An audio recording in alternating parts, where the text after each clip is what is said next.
Hello बच्चों, आज हम सीखने वाले हैं क्लास 6 का, ठीक है ना, मैथमेटिक्स का चैप्टर नंबर 1, जो कि बारीकी से सारे क्वेश्चंस को हम देखने वाले हैं।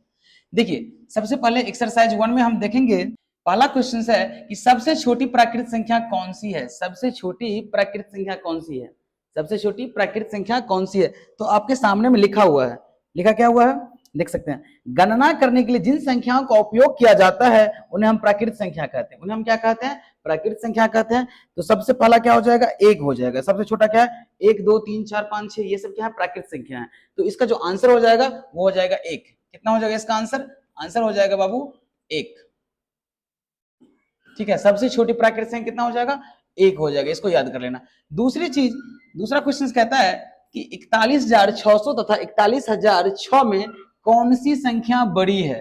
सबसे बड़ी चीज इसमें क्या पूछ रहा है? कौन सी संख्या बड़ी है? तो 41,600 और 41,006 में कौन सा बड़ा है?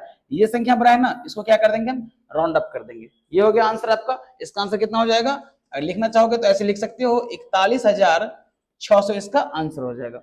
उसके बाद हम बात करते हैं तीसरा क्वेश्चन। कहता है उपयुक्त चिन्ह, ठीक है ना, इस चिन्ह को क्या करें? प्रयोग करके खाली बक्सों को क्या कहता है? भरने के लिए कहता है। देखो, तो इन दोनों में से पहला क्वेश्चन ये है कि 45 और 21, इन दोनों में से बड़ा कौन सा है, छोटा कौन सा है? तो ये क्या हो जाएगा? ये छोटा हो जाएगा और ये वाला बड़ा हो जाएगा। इसको हम ऐसे कर देंगे, इस टाइप का निशान लगा देंगे, ठीक है ना। इधर वाला देखो, तीर के इस साइड वाला बड़ा होता है और तीर के उस साइड वाला छोटा हो जाएगा इसमें। अब ये हो गया 15 और ये 15 दोनों बराबर हैं, ठीक है ना। ये तीसरा क्वेश्चन। ये पांचवा क्वेश्चन, 10,091, 10,900 ये बड़ा हो जाएगा, ठीक है ना। देखो 500 ये बड़ा हो जाएगा, ये 300 है, समझ रहे हो। उसके बाद क्या होगा? 53 4 और ये 53 40, इन दोनों में से बड़ा कौन सा होगा? बताओ जल्दी। सर जी ये बड़ा हो जाएगा, क्योंकि एक 5304 है, दूसरा कितना है? 5340 है। उसके बाद 9,000 नहीं 99,876, 99,700, इन दोनों में बड़ा कौन सा हो जाएगा? सर जी ये बड़ा हो जाएगा। तो चलिए हम अगला क्वेश्चन देखते हैं। चौथा नंबर क्वेश्चन कहता है 1 से लेकर के 100 के बीच संख्या लिखने के लिए कितने बार 9 का प्रयोग करना पड़ता है? चलिए आइए हम इसे ड्राइव करके देखते हैं। देखिए, इस क्वेश्चन को हम यहां देखने वाले हैं। चलिए यहां हम देखते हैं इस क्वेश्चन का आंसर क्या होता है। सबसे पहले जानेंगे कि 1 हो गया,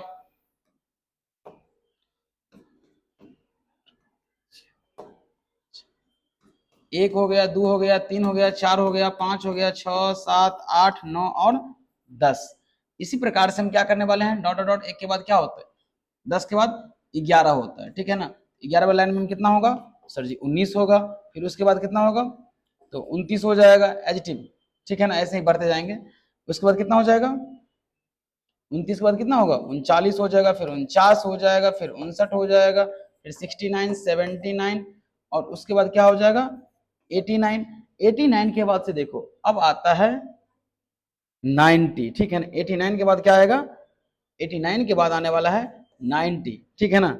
89 के बाद क्या आने वाला है? 90। जब 90 आ गया तो यहाँ पे हम क्या करेंगे? 91 92 93 94 95 96 97 98 99 और 100 100। अब इसमें हमको ये काउंट करना है कि कितने दफा, ठीक है ना, कि कितने बार 9 का प्रयोग हुआ है। तो यहाँ सबसे पहले कितना हो गया? 1 बार, 2 बार, 3 बार, 4 5 6 7 8 9 10 11 12 13 14 15 16 17 18 और 19, ठीक है। तो ओवरऑल 19 था ना बउआ। तो ओवरऑल इसका जो आंसर हो जाएगा कितना हो जाएगा? 19 बार आया है। कितने बार आया है? 19 बार, यानी कि 1 से लेकर के 100 तक में 9 आया है, टोटल 19 बार, ठीक है ना। चलिए फिर उसके बाद हम देखते हैं कि क्वेश्चंस और क्या था। जय हिंद।